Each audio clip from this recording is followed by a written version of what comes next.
How to play picture-in-picture mode on Disney Plus. So as we all know, Disney Plus is regional based. I do not have Disney Plus app available on my device right now, but I can definitely show you the tutorial on how to do play picture-in-picture mode on your iPhone or iPad.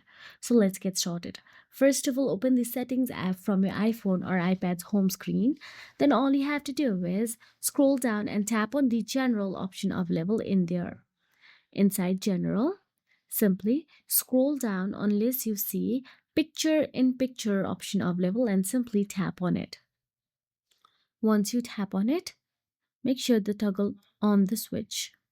So PIP, picture in picture on iPhone or iPad, lets you watch videos in a small floating window while using other apps.